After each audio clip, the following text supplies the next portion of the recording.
Hey guys, welcome to another episode. Hey. Yeah, hey. If you're listening to this on iTunes, I want to let you guys know, since we've kind of done the rebrand with the Real Life Podcast, we actually fully capture video in our home studio and upload it to Facebook and to YouTube. So if you're one of those people that likes to watch podcasts, which is kind of like a new trendier thing, which I actually do. Really? I'm not going to lie, guys. I don't listen to podcasts. We make a podcast. I listen to like no one's podcast except Malcolm Gladwell. And if you ain't Malcolm Gladwell, then I ain't listening. Okay. No, and here's why. We've talked about this. So I didn't know this was a new trend. Yeah, a lot of people are uploading their video of it now, just like another way to consume it, basically, and get it out there. Yeah. But I do watch video podcasts from time to time because I'm a big YouTuber. Like I love watching YouTube. I love consuming on YouTube at night, like usually when the kids are down and we're just kind of doing our hang time and our self time. That's part of my self-care, which actually gets us into our topic this week. Guys. Which, can I just say, all our topics are led by Jeff. Oh, okay. Keep tooting. Toot this horn. I'm ready. Keep going. I just was thinking today, I think Jeff has a real gift of, I think one of his gifting in the church is prophetic and prophecy and a prophet. That's a little strong. I don't know about that. Yes, you do. We've talked about this. A prophet. She just put me on blast. Yes, yeah, I'm going to put you on blast. Because you're not supposed to downplay what God's given you. Oh! So anyway, I think Jeff has a real gift for knowing, what do you say? How do you say that? Pain points of the culture, or where the culture's going, or things that the culture is in, and calling us to a better story, and calling us to, what does God think about that? What does God say about that? And is this something that the Lord is of the Lord and we should be about as believers, or is this something, that we should maybe be going against the stream on? And so all these topics so far in our podcast have been thoughts that Jeff has been thinking, things he's been learning. And I'm so thankful to be married to him, to even be thinking about those things, because I feel like that's not my gifting at all. And so I'm pretty oblivious to those things. And then when he brings it up, I'm like, oh yeah, let's talk about that. So anyway, I love that today's topic is about self-care. Which we will get to in a sec, but actually that made me think of a couple things. First of all, thank you. I feel very humbled and I'm blushing. If you're watching this on Facebook and YouTube. Well, no, I think what's interesting is I don't give that much thought, because I just do what I enjoy doing and what I feel like I'm kind of wired to do anyways. And I think that's a quick encouragement for you today before we get into our topic of just what are you wired to do? Just do what you like. And when you're living with the Lord and living at his feet and talking to him and in intimacy with him and in community and in a marriage or a single in a dorm room, whatever, it just kind of comes out, And what I'm trying to say is everything she just said, I like doing that for myself personally, meaning like I'm trying to think about how I'm being affected by culture and what they're doing to me and how I can tell a better story. And so then it just kind of bleeds out. It's why it's usually why the people that are chefs or own restaurants have really, really beautiful thoughts about food and the table. Yeah. Because it's like, so just like stuff like that of like, it's just really cool to see how people are differently gifted. Totally. So wherever you're at, whatever age you're at, whatever season you're at, that actually is a gift. There might be hard parts about it, but try to find the gift in that. What else was I going to say? But you may not realize it because it's so natural. That's what I'm saying. Yeah, that's what I was trying to say. So I think it's important to have people in your life that can point it out and be like, that's a gift. That's not everyone thinks like that or sees the world through that lens. Yeah. Can you lean down and make sure that we are recording? Guys, this is the Real Life Podcast right here. Is it counting up seconds? Guys, she's so pregnant that she can't bend over. We're recording. Don't worry, guys. We're recording. There's nothing worse, guys, than when you do stuff like this and then you get to the end and you're like, oh, I forgot to press record. It's kind of like when you are going on a... that was hilarious, though. If you're on video, guys, you will see how funny that was, where she tried... We keep the recorder, like, we record on a table, and the recorder is kind of on, like, the apron of the table, I think is what they call it, and you tried to... I don't know why I shouldn't have asked you. I should have known. But continue. What were you going to say? Well, it's kind of like one of those things when you're getting ready to go on a flight, and you check to make sure you have your license, like, 10 times, because the worst thing in the world is to get up to the counter and to realize you left it at home. So I don't know if anyone else is, like, kind of anxious about that. So totally. That's how we feel when we record podcasts. Like, oh, are we recording? Are we recording? Yeah, exactly. Let's check the numbers. Are we recording? Exactly. Okay. But no, yeah. And then one thing I was going to say too is, this has been really fun, guys, to bring a little bit more deeper thought and try to make people ask questions to their life on the podcast. I'm always thinking about these things. I feel like that's my default position. I'm always breaking down things, deconstructing them. But I usually leave that stuff for the books I write every couple years. and I always just kind of keep to myself, I think, with the internet. I don't know why, just because sometimes it's a little bit more, I don't know, it just gives me more space to process. But it's actually been really fun. I feel like I've found a rhythm of sharing it on Instagram, sharing it on the podcast, and we just really enjoy the conversation. It's we really want to say thanks to you guys. This cool thing I've been doing is I post every week. We post the podcast on Tuesday, and that day on Tuesday I post an Instagram post with a picture that kind of in the caption kind of shares like a quick snippet or a heart of the podcast and how I came to that truth or what conversation or what questions we're asking. And and the comments are amazing. It's always my most engaged post with hundreds of comments. One of them a couple weeks ago was 900 comments, which that's the most I've ever gotten. It was just crazy. It was a really cool conversation. And you guys are all super nice and cordial. It's not like Facebook where everyone is just cray, right? I'm just joking. If you're watching this on Facebook, just joking. I love you. You guys are the best. You're like that. Like the crazy aunt at the Thanksgiving dinner where you're like, oh, I love you, auntie. You're amazing. And then you're like glad you don't see him for 364 days. I don't have any aunts like that. I've just heard I don't have any aunts like that. No, I'm totally joking, but you know what I mean. Facebook's like That's terrible. Let's just wipe that part out. Okay? No, keep it in. It was honestly hypothetical. And so I know, but I feel like you just put the Facebookers down. No, Facebook, I love you. Okay, you guys gave us our start. Okay, six years ago when the video went viral is because of Facebook. We will always. I would be interested to know though how many of you are Facebookers and how many of you are Instagrammers. Meaning, like we all usually have the profiles, but what's your favorite one? Like I haven't gone on. Mine's okay, Instagram, I for sure. hadn't gone on Facebook for months, and then I had to go on a few weeks ago because I was trying to sell some things on the marketplace.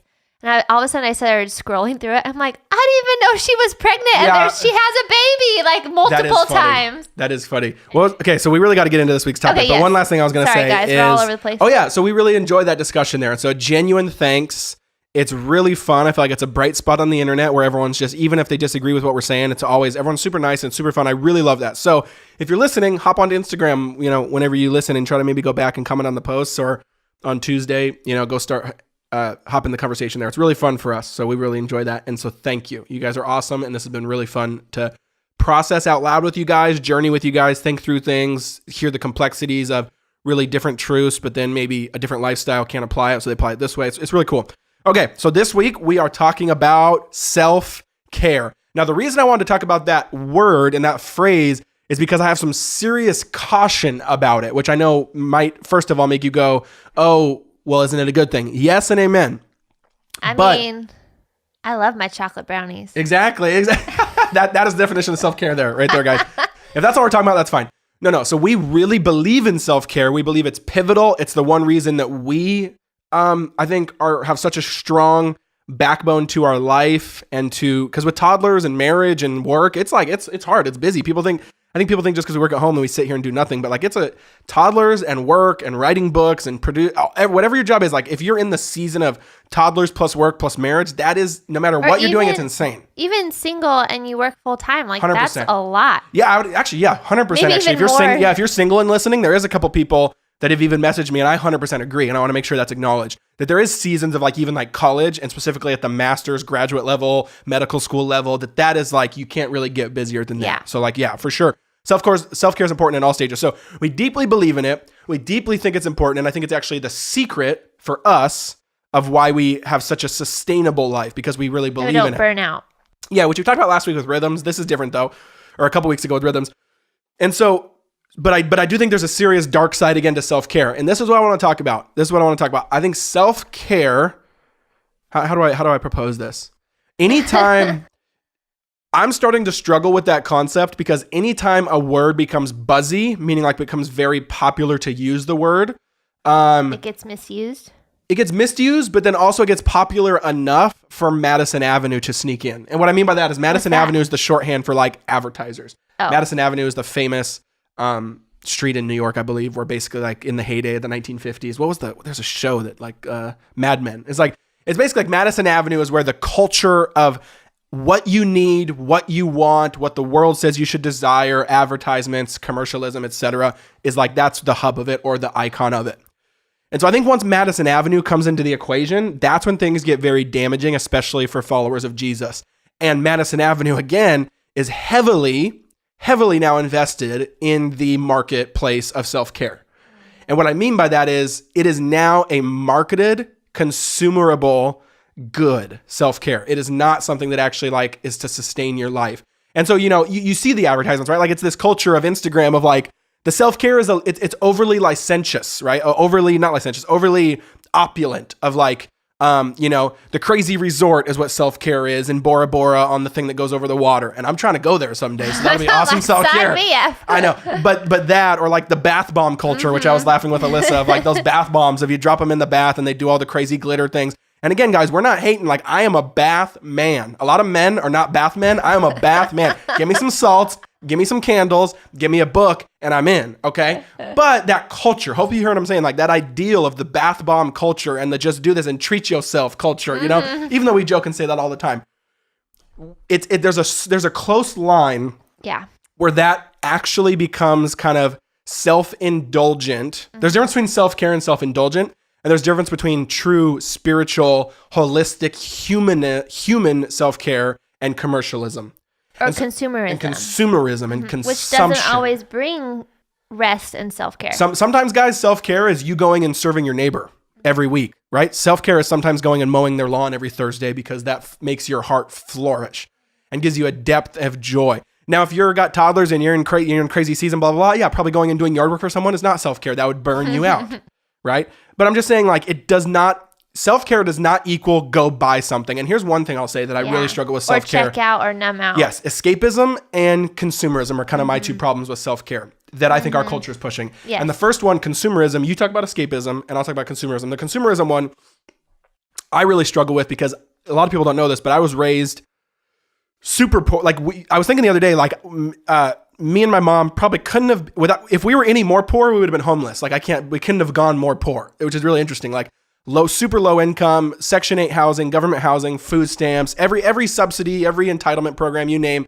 we were a part of. And thankfully, we needed that and they helped us because my mom was a single mom, super awesome, intent. Like single moms are heroes. Like she just had the craziest work ethic and just was a boss. But you just, like in our society, you just can't really make that work a lot of times in certain, you're starting two legs down type of thing or whatever that phrase is. And so I think I'm very sensitive to the large swath of population that is lower income and that is in poverty or that is in a single parenting situation or is in certain demographics. And what I mean by that is if self-care is not true, if your idea of self-care cannot be achieved for them too, then it's not true self-care. That's what I'm trying to say. Does that make sense? Yeah. Like if your idea of self-care cannot be achieved by someone who doesn't just have a lot of money, then you have a really bad parodied, caricatured version of self-care, which probably isn't actually even helping you that much either if you do have a lot of money or if you are middle class and you have decent money, whatever. And so that's the first thing of like, it's true self-care has to be able to be achieved by all walks of life for it to be true self-care. Now, of course, like we've done a baby moon and we've gone to a hotel and we've saved up and gone to these things for really special moments. Of course. I like bath bombs and totally. I don't. I'm all about the salts. But anyway, well, with kids, they're really fun. Yeah, totally. So we're not saying, but I'm saying you do just have to be sensitive. Yeah. Of that. And aware of your heart's desires, I think, and where you're inclined to. And understand that if you do have the means, and that is an element of self-care, then you can do that. But that is not inherently all self-care means. I think at the base fundamental level, you have to go against the idea that self-care does not equal consumerism. Yeah. It means your heart as a human is flourishing. So that sometimes can mean that you use the power of currency and money to buy you some type of space or energy or tool that can allow you to care for yourself. But sometimes it also means just getting away with a book. Sometimes it means taking a bath. Sometimes it means playing with your kids. Sometimes it means like getting introspective. Like I think that's really what self-care is. Like if you don't even know what the actual problems of your heart are and the triggers of your heart are and where you actually are most prone to kind of go off the deep end in your personality, because everyone has that deep end that we're very much easily with one little step, we can kind of go off the deep end. If you don't know those things about yourself, then you're not gonna be able to properly care for yourself. So like that's a huge part of self-care is just like self-awareness. The Enneagram's a great tool for that. Other things that we've talked about. What else was I going to say? Oh yeah. Lastly, before you talk about the escapism, because I got some thoughts there too. I want to hear yours. It really, guys, what this really comes down to is, and we've talked about this in the past with the Greek word telos, right? Which is this Greek word that James K. Smith has kind of popularized in his book. He's a Christian philosopher. You Are What You Love. Phenomenal book. One of my yes. favorite books of the year. He talks about this Greek word telos, which essentially in Greek kind of means the end goal or like the chief finish line or vision for your life. Or he kind of describes it as the good life. Like, what is your vision of the good life? If you could just have the ideal life at the end of your life and be living in it, what is that? And that's kind of your telos. It's your driving force. You don't realize this is what he says, but that is what makes you who you are. Whatever your finish line is in the good life way, not just like accomplishments, but like what you want it to kind of feel like and be like. What is the vision of your good life? That's your telos. That drives you, that makes you, and that essentially, like if I could just transport 10 years in the future, that's who I will be, whatever my telos is, right? So hopefully it's a good one. But here's what you have to realize. With the self-care, consumeristic, commercial Madison Avenue movement, followers of Jesus always have to be exceptionally sensitive to not adopt the world's telos. That's essentially like you can take care of yourself, and a lot of things can cross over. It can be like a Venn diagram where they meet in the middle and there's crossover. But followers of Jesus always have to be deeply, intensely focused on never letting the telos of the world capture us. Like their vision of the good life. And the vision of, and here's why I think sometimes self-care, and this is where I'm going to pass the baton to you now, with escapism is bad, is because a lot of times the vision of our good life is to not work. Mm-hmm. And it's to escape the things that actually Jesus says give you like life. Like work, according to scriptures, is sacred and beautiful and filling and incredibly mandated and part of what it means to be human. Having a family or having relationships if you're single with your family or with your community or with your dorm mates, all these things like those are according to scripture where life is at. That's the good life. But we say, no, don't work and go to Bora Bora. Like if you can actually go to Bora Bora for the rest of your life, that's the vision of the good life according to the world. Mm-hmm. And never work again. Like works, we actually have like a very dark side of work. Or even if you take it down a notch, like get through the week so you can enjoy the weekend. Same thing, totally. Thing, yeah. Or with relationships, what I just said, we say if you can escape relationships and just be totally self-autonomous and take care of yourself, and you're all you need, which is a kind of a terrible lie we tell in culture, then that's a division of good life. That's a division of the crappy, horrendous, ridiculous, terrible life according to scripture, right? Mm-hmm. Like, and that's why C.S. Lewis in The Great Divorce in his fiction book paints hell as a picture of where everyone is in isolation, where one person in hell, the nearest person next to that person in hell is like 3,000 miles away. And so just everyone is literally thousands of miles away from each other because it's at its core part of hell. And this is fictionalized, of course, but I think it gets at the spirit of it for sure, is isolation. But you go. Talk about escapism. How can I follow up with that? Talk about escape, because I think that's a huge part of it too, is like, okay, now it's not just about consuming things that are self-indulgent, but now I think people use, and if it's not for escapism, what's it for? Well, and I think they go hand in hand. Like the first thought that comes to my mind is when, you've had a hard day, a hard moment with your kids, you had a stressful day at work, you come home, you pop open that glass of wine, bottle of beer, glass of wine, you get on your phone for 30 minutes just to numb out, check out. Yeah. You go online to shop. You go to a store to shop, whatever. Like you're wanting to escape uncomfortableness, or maybe that was keep going. That's or good. I like a conflict or stress or all these things that happen in life that we deal with, and we want to escape it. And it's hard because it's so what do you even call that? Like it's not in your face. Like it's not like, oh wow, that was a hard moment, I'm just gonna go numb out for subtle. 30 minutes. Like, oh, I feel really stressed right now, I just need a glass of wine. Or I feel really stressed right now, I just need to get on my phone for 10 minutes and see what other moms are doing so I can have some type of joy to handle my kids for the next hour or whatever. Yeah. Like these moments that, or I had a really stressful day at work, I'm going to eat this whole pint of ice cream. Whatever it is, I think we're wanting to, we're wanting to escape and kind of numb out from life. And instead of, and I'm not saying those things are inherently wrong. I'm not saying you can't enjoy a glass of wine or get on your phone or have ice cream. Preach. Dairy free though. Dairy free. But I think it's just really being in tune with kind of what Jeff was saying, being in tune with your heart and your desires and your longings and what your telos is. And when you get stressed, when it's been a hard day, when you have a moment of like, whew, And where are you turning to?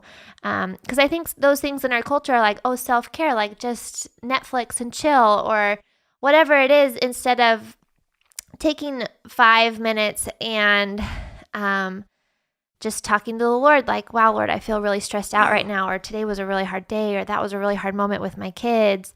And or just getting away for 5 minutes and having peace, or going for a walk, or doing those things that actually fill you up and actually bring you peace and actually give you rest, instead of just this numbing where then I feel like you go into the next day and it kind of just all builds on itself, and you're not finding true rest, and you're not having true self-care. You're kind of just like coasting through life trying to deal. Yeah. And I don't think that's what God has intended for us at all. That's not. He doesn't want us to just cope with life. He wants us to flourish and live life abundantly. And I think that goes hand in hand too with what you were saying about like this autonomy.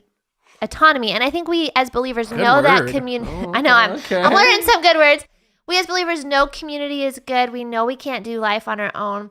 We desire relationships. But I think if you think about the day in and day out of life, I think a lot of times we just try to do it by ourselves. And whether that's we aren't sharing with our spouse the real struggles that we've had or the real thoughts we had through the day, or we're not texting our friend and be like, hey, can you pray for me right now? I'm really feeling this.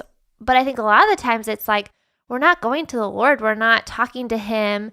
And instead we go to our phone to numb out, or we text people back to, or we like work on something on our to-do list instead of just taking a moment and just talking with the Lord and being aware of his presence and rolling our burdens to him. And I think sometimes when we're so go and so tired and worn out, it's hard for us to even be aware of God's presence and to talk to him and be aware of how we're really feeling and how we're really doing. And so sometimes I think it just starts with like, go take a nap or go spend 12 minutes outside walking to just like rest a little bit until you can come to the place of being like, hey, Lord, like this is a hard moment, or I'm feeling these things, or just giving thanks to him. I think a lot of it is just being aware of his presence. I think I'm just learning a lot. I know I'm kind of going off the path of what you were talking about, but I'm learning so much right now, just like being aware of God's presence and thinking about letting him into my life and thinking about the things that really give rest, that really give peace, that really give joy, and putting off the things that the telos that I'm telling myself that is not of the Lord and that actually I don't want.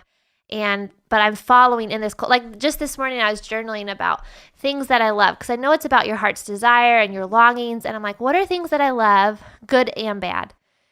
And I had a whole list, and then it was like, hey, what are the things that I love that I want to grow in that are good for me and that the Lord wants for me? And when I made that list, it just became so clear, like, oh, I'm believing this telos that the world is telling me, and I don't want to go there. I don't want to be that person. That doesn't actually fill me up or give me self-care or give me rest. Like, I want to do these things. And even what Jeff was saying about what true self-care is, like yesterday I sent out 3 packages to my friends, and I was writing notes to them.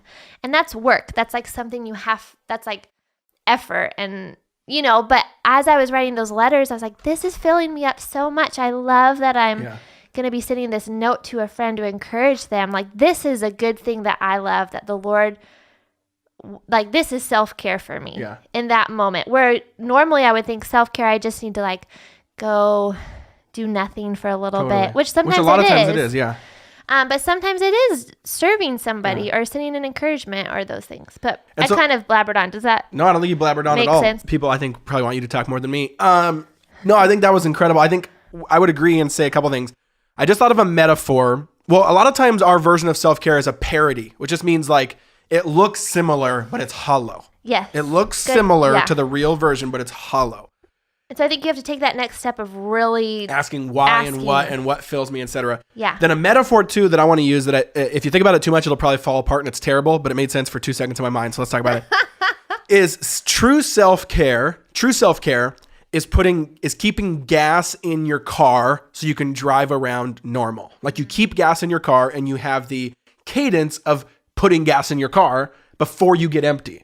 Yeah. Right? Like if it was only in high school when I ran out of gas because I was an absolute tool and didn't know how that stuff worked, and I had $4 to my name, and I was driving and I was trying to make it to school, and it was snowing and it didn't work, and I ran out of gas and I had to walk in the snow. But anyways, Is that true? Yeah.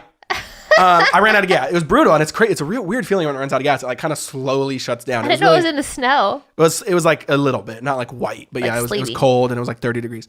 What was I saying with that? But yeah, so like ideally the best situation is to put gas in the car before you run out, right? You just keep filling up the car, usually when you're on your way to emptying the tank, so that you can drive around normal. That's good self-care. Bad self-care is the guy who, when he's angry, storms out the door, takes the sports car and drives 100 miles away from the house. Like that. That's a weird metaphor if you think about it, and it breaks down. It doesn't make sense, but it kind of makes sense in the surface level of like, just like, oh, I need to get away from this and just floor the car and go away. It has nothing to do with gas, right? And you actually will run out of gas probably out there 100 miles away or whatever. It's more just about like you want the thing that's actually giving you the life there is the thrill or the feel of just getting away. Yeah. Getting away and pushing the pedal to the metal in a car, right? If anyone who's ever kind of driven like that out of anger or whatever. Not me. So again, it breaks down if you think about it too much, but I think that's kind of it of like, no, self-care is not trying to get away out of either like a strong emotion, like a anger or frustration or whatever. It's actually just keeping gas in your tank so you can just drive your normal life. So you can just do your normal things. And so it's not escapism. But sometimes they're similar. Sometimes like those are both cars and those are both driving and they both have gas. The issue is sometimes true self-care is understanding where the landmines are in your life that deplete you pretty quickly, and having safeguards and things with the Lord or just with your humanness that fill you back up before you get empty. So that's kind of true self-care. And then we have to really push hard to not make self-care consumeristic. We, of course, use money on our self-care, and most people do. But I think you should always try one step harder before you pull out the wallet to say, what can I do to take care of myself right now that's free, right? And it's usually, at least for me, in my life, they're very small, mundane things. Going for a walk, getting outside, riding the electric bike, getting some reading, right? She's kind of smirking because I don't go for a ton of walks. No, I was just smirking at the electric bike. Oh yeah, because that involves no work. I press a button. Or getting on my electric skateboard and clearly, which Jeff's gotten. Never mind. Go on. Yeah. She's about to put me on blast. Or reading a book is a huge one for me. Yes. Kind of morning time is a huge one for me. Just like really simple cadences, right? Really simple flag points in your life. And so I think that's just really, really important. And you want to set up self-care that has a longevity for your whole life. And so the freer it is, the better it is in that sense, right? The freer it is, the more you can actually set yourself up for longevity. Well, I think I'm just realizing as I was journaling this morning, like the things that really fill me and actually give real true self-care are those free things. Are, like, for me, I have a problem. I just, in my fringe hours, I would say I'm on my phone a lot. And I'm realizing it's kind of giving me this telos of like consumerism or the vision it's giving for your good life. Yeah. It's not numbing out for me, but it's just like wanting to see what other people, like I love Instagram, but I just realized today I need to set a time limit on it. Cause I realized this week when I put my phone away, that's when I feel real self-care. Like when at night, when we don't turn on Netflix or are on our phones and I'm reading or we're talking or I'm crafting something. For me, that fills me up and that gives me the what do you call that? The stamina to keep going. And I'm not saying everyone is like that. I'm not saying the Lord, this is the godly way to do it at all. I think you have to get away with the Lord and really check your heart and ask him what fills you up and what keeps you going but I think in this age of our phone where it's always with us, I think we need to come back to like having some silence, having some space to just like breathe and think and talk with the Lord and be aware of doing things with our hands. Or I think that goes for everyone, like however you handle your phone. I think just even if it's just text messaging, sometimes that gets stressful because you're like always you like send a message and then you're anticipating someone to text you back, and so just putting it away for a little bit, I think it just lets us breathe a little bit, and that's a great place to start for true self-care. Totally. And then I'll end with this, guys, just to clarify. And we're purposely, well, I think you actually get a lot of practical ideas we laid out here, but I think purposely too, we're keeping it a little philosophical and critiquing of certain elements because you have to figure it out on your own. Yeah. You really do have to what is that for you? Like we talked about on the Rhythm podcast a couple weeks ago, like Alyssa, self-care for her is getting an actual break of like an hour or two a week where she can get away, where it's no responsibilities. It's not just like a fringe hour where the kids would already be down or whatever, to journal, to think, to pray, etc. I don't need that, right? So we're different people. But I need other things. One thing I'll say is this. Don't buy the lie either, or the parody that self-care just means self-indulgent. And what I mean by that, or that you'll automatically like it. There's things that you should be doing for self-care that you probably hate. Or, you know what I mean? Like that sometimes are hard. It takes effort to Totally. Well, here's what I'll say. Like things. Going to the doctor, guys, is not treat yourself. But going to the doctor is the epitome of self-care, right? Yeah. Like you will die if you don't get checkups every 5 years. Or if you have kind of a cold or you're kind of running low on the gas tank, like the metaphor we used earlier, and you don't go, well, then you probably aren't going to know that you need gas or whatever, right? I don't know. Like, I'm just saying, like, going to the doctor is not treat yourself mentality, but that's the definition of self-care. And another one I'd use is like, it's not always things you love. So like we host a small group in our house every single Thursday and we love it. It's amazing and it's life-giving. But anyone who knows in a small group mentality, once you're together for the long haul, there is just random weeks where you're tired and you don't feel like it. You're just like, oh, I'm tired. I want to go to bed or, or I just want to call in sick or whatever. Everyone's been there who's in a small group mentality. But I would argue going still faithfully is self-care. It's like I'm taking care of myself, knowing that if I put myself in this position every week, week in and week out, over the long haul, that'll give me life and sustain me and help me and provide anchors in my life and in our community and in our marriage and with our kids. So stuff like that, it just doesn't automatically mean like it's enjoyable or treat yourself or cost money or is special or no, it's like it's a diagnostic tool essentially with a solution that is supposed to serve you. And so there will be things that are enjoyable and there will be things that aren't. But I think that's the main thing I wanted to talk about. And can I add? Yeah. And I think sometimes it takes time to figure out what actually is self-care. Like sometimes you'll try something that's self-care and you're like, actually, that was terrible. I feel even worse after that. Yeah. And then sometimes you'll be like, oh, this is what fills me up. I feel like this is what I need. Yeah, here's so I think it's giving yourself grace of like, this was good, this wasn't, or today I need this, not this. Here's a really quick exercise we'll leave you guys with, okay? And I've heard it a couple different ways, but the way I like to think about it is get out a quick piece of paper or do it on your notes app right now if you're listening at the gym or if you've been in a parking spot, listening in the car, whatever. Don't do it while you're driving. And write down 5 things that fill you up, 5 things that drain you in a really micro level, right? Don't put like your job because that would be a really like cataclysmic thing of being like, maybe it is your job that drains you, but I would just say, and then you'll have a big decision ahead of like, I'm saying small things. We're not going that deep right now. So like 5 things that fill you. So like for me, that would be watching YouTube videos. Sometimes that's Jimmy Fallon. Yeah. Yes. Like I kind of like watching and researching and things on there, woodworking, reading books, good coffee and whatever. Is that 5? Yeah. Or 4. Legos. And Lego. Which, there's no plural. Did you know that? Really? Yeah. Oh. Yeah. It's kind of like when you're an AFOL like me, you kind of like have to keep people accountable. So it's just Lego's the singular, Lego's the plural. Wait, say it again. Lego is the singular and Lego, the same word, is the plural. Oh. Kind of like there's a couple of words like that. Yeah, there are. I'm trying to think of it. Yeah, but like, I'm an AFOL. And if you don't know what an AFOL is, guys, adult fan of Lego. Kinsley's a KFOL, kid fan of Lego. It's kind of like a little tribe. But what was I going to say? What were we saying? Sorry. Those are the things that fill you up. What are the things that don't fill you up? 5 things that drain you. Oh, yeah. So then what would drain me, I would think it'd be if we usually have 2 to 3 commitments in the week with other people.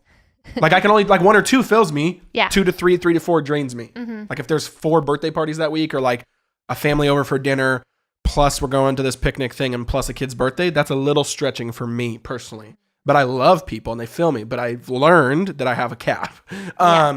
And so like that, that's an easy one. Like basically an overcommitted schedule with other people per week. That drains me. Not being able to get up and actually have my time before the kids get up. That drains me, even though it takes more work to get up. So again, this is interesting how these happen, right? What are some more? Dairy. I love the dairy fills me up and then it definitely drains me, if you know what I mean. It fills me and then it drains me. That one's on both lists. We'll just leave Late that there. nights. Yeah, I can't stay up past if I stay up past 10 more than 2 nights in a row, the week is crap after that. But yeah, so okay. So anyways, do that exercise. Super easy. It just took us 2 minutes. And then I just don't think people even do that a lot of times. So then they don't realize Or I feel like you need to do it often. Yeah. Like every quarter. Yeah, exactly. Every couple months, Come back do to it. And do it in a micro way. And then it's a simple exercise. And then when you see it on paper, it's a really simple principle. You just go, okay, let's try to do less of that, more of that. Boom, solved. Yeah. Like it's that easy. Of like, let me try to put these things that fill me in front of my face more. So I like really good coffee. Okay, let me make sure I drink my really good coffee and have the nice beans and do the Chemex and the press and all that stuff. Okay. Or I really like good books. Okay, let's make sure I'm reading a book then and set some principles where I'm not on my phone all the time, or every night, every week, but maybe a couple times I'm watching YouTube videos, a couple times reading books. And if it's draining me, well, then let's make sure to really protect our schedule or this, whatever. But yeah, so that's what I would say. But what would you end though? We're going a little bit longer than usual. But yeah, what would you end or what would be final thoughts you'd have? Self-care. I mean, I think it's all said. Well, guys, we never know how to end. But no, seriously, guys, we hope this encouraged you. And here's the main thing I want to leave you guys with. I will. Can I end with this? Oh, yeah. I mean, yours is probably a lot better. Go ahead. Preach. I just am going to say, the Lord wants us to take care of ourselves. Yes, He wants us to come to a place of rest. He doesn't want us to be burned out. He doesn't want us to be overwhelmed or stressed or so busy or numbing out. Like those are not things of the Lord. He wants us to be flourishing, and full. And so I think self-care is a godly principle. 100%. I think it's a spiritual discipline, but I think it's really realizing, okay, what does that mean then? What really fills me up? Yeah. What is my heart's motivation? What do I really love? And I think it's just getting away. It may take you 10 minutes to just journal it out real quick. And I think, but anyway, so encouragement to do this exercise, to really think about it, to ask yourselves those questions. Totally. And I'll end with this, guys. This is one last final thought. Because we wanted to be really practical, so that's why we were trying to talk about this. But now taking it to even making sure we really hear the core issue as followers of Jesus. And that is that Jesus, like this isn't just, you don't just take care of yourself so that you have a self that's taken care of. You take care of yourself so that then you can be fully human as an image bearer of God who then can live on mission to do what God said, which is love God and love neighbor. And we see this clearly too, that when you are stepping out in service, meaning if you're pouring yourself out, self-care is important, but Jesus will actually take care of that for you if you let him, right? Yeah. So you're not responsible for all this. You don't have to bear that burden of like refilling all these things. Like he will take care of you if you sit at his feet. And the one example I think of is when Jesus fed the 5,000. Now, I rarely hear people preach on this when they preach on this, but it's not a coincidence that Jesus had 12 disciples. And when he fed the 5,000, there was actually leftovers. That's what's crazy, right? So he fed 5,000 people. And we try to feed 30 people and there's usually all gets eaten, right? And so you try to feed 5,000 and there was lefties? I'm like, let me get those lefties, okay? It's because Jeff wasn't there on the hill that day. That's true. But with that, if you go read the story, how many baskets were left over? The amount of leftovers and the amount of baskets that were left over was exactly how many disciples Jesus had. So again, it's almost like he knew, like he prepared. And they were the ones helping and serving and administering the 5,000. If you actually think about the logistics, that's a crazy long day trying to feed 5,000 people. And they were kind of in charge of it. But Jesus knew, and there was an abundance. Jesus is not a God of scarcity, right? There was abundance that spilled over from Jesus's miracle and his nature and how he wants to take care of people for people that were even closer to him, not the crowds, but his actual disciples. And there was just the right amount for them to be full themselves. So when you're taking care of other people, Jesus will take care of you if you let him. So good word. That's all we got. No, hey, we love you guys. We hope you're encouraged. Like usual, hop in on Instagram, hop in on social. We love to hear from you. This stuff, we want to be a two-way street. Podcasts are amazing, but they're actually really terrible at having a conversation unless you guys record a podcast and answer us. So hop on our Instagram and let us know what you thought on Tuesdays and Wednesdays when we do those posts. And we love you guys. Have a good rest of the week.